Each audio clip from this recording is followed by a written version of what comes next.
हरे कृष्णा। तो हाल ही में अभी पीएम मोदी हमारे देश के जो प्राइम मिनिस्टर हैं वो घाना पहुंचे थे और घाना में उनका स्वागत कुछ इस प्रकार से किया गया।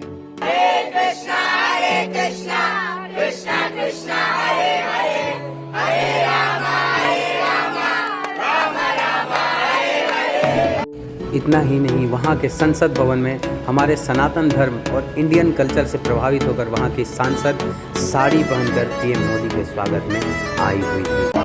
अब मोदी जी का इस प्रकार का स्वागत देख करके पाकिस्तान तथा चाइना जैसे कंट्रीज में हलचल मची हुई है कि आखिर मोदी का स्वागत वहाँ हिंदू रीति रिवाज से और इतने अच्छे तरीके से कैसे हो सकता है, क्योंकि वहाँ की जो मुख्य आबादी है वो 71% ईसाई तथा 18% मुस्लिम्स के। तो 71% ईसाई और 18% मुस्लिम होने के बावजूद पीएम मोदी का जो स्वागत हुआ वो वहाँ के इस्कॉन के भक्तों द्वारा हरे कृष्ण महामंत्र गाकर हुआ, यानी सनातन धर्म के हिसाब से हुआ। तो आइए आज हम उसी घाना के बारे में जानते हैं। आखिर 0.5% आबादी होते हुए भी वहाँ पर सनातन धर्म का कौन प्रचार प्रसार कर रहा है।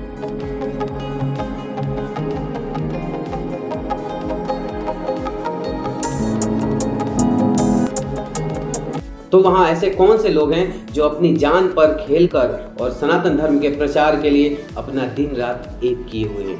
आइए हम आज उनके बारे में जानते हैं और उनको इंडिया से बैठकर हम धन्यवाद देते हैं। पश्चिम अफ्रीका में स्थित घाना एक ऐसा देश है जो अपनी रंगीन संस्कृति, संगीत और आतिथ्य के लिए मशहूर है। घाना की कुल आबादी लगभग 3.5 करोड़ है। यहाँ के लोग दिल से मुस्कुराते हैं तथा हर एक आगंतुक को परिवार की तरह अपनाते हैं। घाना में धार्मिक विविधता बहुत गहरी है। लगभग 71% लोग ईसाई धर्म का पालन करते हैं। मुसलमानों की संख्या करीब 18% है।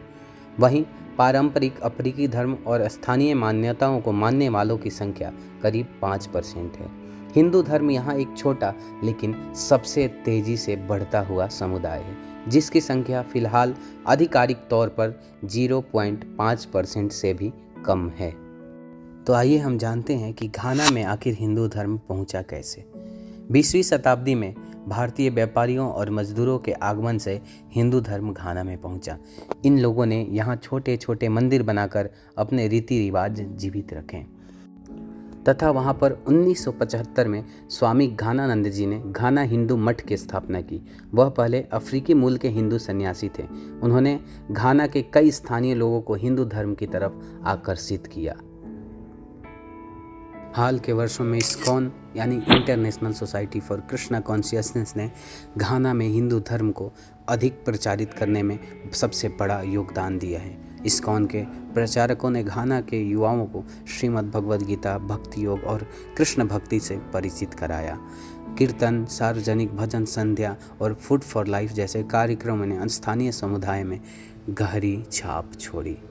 वहाँ के लोग इस्कॉन के प्रति और भगवान श्री राधा दामोदर के प्रति दृढ़ आस्था रखते हैं, विश्वास रखते हैं और कीर्तन तथा कथा नृत्यों में बहुत उत्साह के साथ भाग लेते हैं। आज सैकड़ों स्थानीय घानावासी हिंदू धर्म अपना चुके हैं। उनके जीवन में शाकाहार, अहिंसा और कर्म के सिद्धांतों ने नई दिशा दी। भक्ति योग के माध्यम से वो पूरी तरह से भगवान कृष्ण से जुड़ चुके हैं। इस्कॉन के मंदिर अब आध्यात्मिक और सामाजिक सेवा का केंद्र बन चुके हैं। जन्माष्टमी, रथ यात्रा तथा दीपावली जैसे पर्व अब घाना में भी धूमधाम से मनाए जाते हैं। यह आयोजन घाना की संस्कृति में भारतीय रंग घोलते हैं और समुदाय को एक नई पहचान देते हैं। इन सब वीडियोज़ को देखकर यह लगता है कि वहाँ पर हिंदू धर्म का जो विस्तार है वो और भी ज़ोरों शोरों से होगा। भविष्य में हिंदू धर्म का विस्तार और ज़्यादा गहरा होगा। इस्कॉन और वहाँ के और भी अन्य संस्थाओं के प्रयासों से यह आस्था, प्रेम, सेवा और आत्मज्ञान का जो संदेश है वह पूरी दुनिया में प्रचारित होता रहेगा। घाना में सनातन धर्म यह दिखाता तथा यह सिखाता है कि आस्था की कोई सीमा नहीं होती। जब धर्म का प्रचार प्रेम, सेवा, समर्पण तथा बिना किसी के नुकसान के भावना के साथ होता है तो हर व्यक्ति, हर दिल उसमें जुड़ना चाहता है। तो सनातन धर्म का सबसे प्रमुख संदेश वसुधैव कुटुंबकम अब इस्कॉन की वजह से अफ्रीका की धरती पर भी गूंज रहा है। हरे कृष्णा कृष्ण कृष्ण हरे हरे, हरे राम राम राम हरे हरे। श्रील प्रभुपाद की जय।